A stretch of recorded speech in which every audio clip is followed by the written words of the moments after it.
Bismillahirrahmanirrahim. Assalamu alaikum dear students. How are you? This is new syllabus Oxford Primary Mathematics book 6.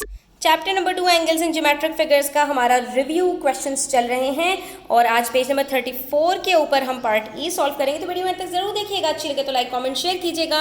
Channel subscribe नहीं किया है तो भाई subscribe कर लीजिए। बढ़ते हैं हम क्वेश्चन की तरफ which says A B C D is a trapezium. आप यहाँ पर देख सकते हो ए बी सी डी आपके पास एक ट्रेपीजियम है जिसके अंदर आपके पास दो पैरेलल लाइंस मौजूद हैं और ट्रेपीजियम कहते ही उसको है एक ऐसी फोर साइडेड फिगर जिसके अंदर दो लाइंस पैरेलल होती हैं और दो लाइंस नॉन पैरेलल होती हैं। इसके बाद आपसे यहाँ पर ये भी कहा जा रहा है कि A B is parallel to D C, ठीक है, इसी वजह से तो ये ट्रेपीजियम बना है। एंड ए डी एफ जो आपके पास है ये और बी डी ई ये दोनों आपके पास स्ट्रेट लाइंस हैं और आपने सिर्फ करना ये है कि आपने ये एंगल आर पता लगाना है। तो हम बात करते हैं बच्चों एंगल आर से ही कि हम एंगल आर को रिवर्स वर्किंग करके कैसे पता लगा सकते हैं, ठीक है बच्चों।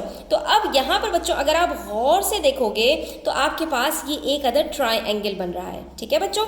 अब एक चीज़ तो उसके अंदर ये होती है बच्चों कि अगर मुझे ये पता चल जाए कि मेरे पास ये दो स्ट्रेट लाइंस हैं, ठीक है, आप ये देख सकते हो इन्होंने हमें बता दिया है कि ये ए डी एफ और ये बी डी ई ये दोनों मेरे पास स्ट्रेट लाइंस हैं। तो इसका मतलब है मेरे पास ये वाले जो दोनों एंगल्स हैं ये वर्टिकली ऑपोजिट होने की वजह से सेम होंगे।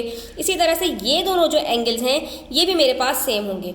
और उसके अंदर बच्चों मैं यहाँ पर ये देख रही हूँ कि अगर मुझे ये वाला एंगल सिर्फ पता चल जाए बच्चों तो मैं इसको इसके साथ ऐड करूंगी। ये एक स्ट्रेट लाइन है, स्ट्रेट लाइन के ऊपर हमेशा सम ऑफ एंगल्स 180 डिग्री होता है।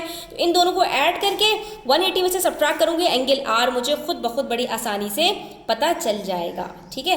तो क्या ऐसा पॉसिबल है कि मुझे ये वाला एंगल पता चल जाए, ठीक है। तो बच्चों मुझे एंगल पता चल सकता है। अगर मुझे ये वाला एंगल पूरा पता चल जाए तो ये जो एंगल है ए डी ई और ये वाला एंगल बी डी एफ ये दोनों वर्टिकली ऑपोजिट एंगल्स हैं। मुझे ये एंगल और ये एंगल बराबर होने की वजह से एंगल आर निकालना आसान हो जाएगा। क्यों? क्योंकि जो ये एंगल होगा वही ये एंगल होगा। मैं सिर्फ क्या करूँगी, इस पूरे एंगल में से इसको सब्ट्रैक्ट करूँगी और एंगल आर को कैलकुलेट कर लूँगी। तो क्या ऐसा पॉसिबल है कि मुझे ये एंगल पता चल सके? तो बच्चों जी हाँ, ये पॉसिबल है। तो बस इस क्वेश्चन को सॉल्व करने के लिए बच्चों दो प्रॉपर्टीज़ को जहन में रखना और ये क्वेश्चन आपका ये मिनटों में सॉल्व हो जाएगा, ठीक है। एक तो आपको ये याद रखना है कि जितनी भी स्ट्रेट लाइंस होती हैं उसके ऊपर जितने भी एंगल्स बन जाएं उनका सम हमेशा 180 डिग्री होता है। इसका मतलब है जैसे ये एक स्ट्रेट लाइन है तो ये तीन एंगल्स बन रहे हैं, ये तीनों मिलकर 180 डिग्री बनाएंगे। इसी तरह से ये जो दोनों ऊपर एंगल्स बनकर बन रहे हैं स्ट्रेट लाइन के ऊपर है, इन दोनों का सम भी 180 डिग्री होगा। इसी तरह से ये एक स्ट्रेट लाइन है तो ये तीनों भी 180 डिग्री के बराबर होंगे। और दूसरी जो प्रॉपर्टी आपको याद रखनी है वो ये है कि यहाँ पर वर्टिकली जो ऑपोजिट एंगल्स हैं वो इक्वल है। इसकी मदद से सबसे पहली चीज़ जो मुझे नजर आई वो ये है कि अगर मेरे पास angle E D F 55 degrees है तो ये भी मेरे पास कितना होगा, 55 डिग्रीज होगा, ठीक है बच्चों। उसके बाद अब आ जाते हैं इस वाली लाइन के ऊपर। ये एक स्ट्रेट लाइन है और इसके ऊपर अगर एक एंगल 55 डिग्री है तो दूसरा एंगल कितना होगा, वेरी गुड, 180 में से इसको 55 को सब्ट्रैक्ट कर दो, आपको पता चल जाएगा कि आपके पास यहाँ पर ये वाला जो एंगल है ये 125 डिग्रीज का है, ठीक है बच्चों। तो ये मुझे एंगल ए डी ई भी पता चल गया कि ये मेरे पास 125 डिग्रीज है। जब ये 125 डिग्रीज है बच्चों तो इसका ये वर्टिकली ऑपोजिट एंगल है पूरा जो एंगल आर और एंगल सी डी एफ के साथ मिलकर बन रहा है। तो ये दोनों एंगल्स भी मिलकर कितने बनेंगे बच्चों, 125 डिग्रीज के बनेंगे।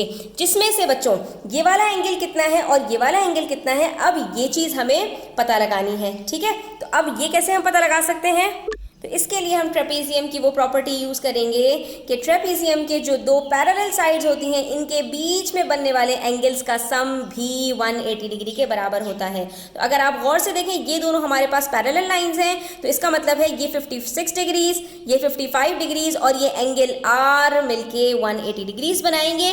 तो इसके लिए हमें सिंपल करना क्या है कि इन दोनों को ऐड करें, हमारे पास आंसर आएगा 111 और जब हम इसको 180 डिग्री में से सब्ट्रैक्ट करें तो ये हमें एंगल आर पता चल जाएगा। अब आते हैं इसकी वर्किंग्स की तरफ। तो बच्चों ये हमारे पास सिर्फ 2 स्टेप्स के अंदर सॉल्व हो गया। पहली चीज़ जो हमने की वो वर्टिकली ऑपोजिट एंगल की मदद से एंगल ADB को हमने कहा ये 55 डिग्रीज है, और जैसे ही हमें ये पता चला कि ये 55 डिग्रीज है तो हमने ट्रेपीजियम की वो प्रॉपर्टी निकाली कि जिसके अंदर 2 पैरेलल लाइंस के बीच में बनने वाले एंगल्स का सम 180 डिग्री होता है।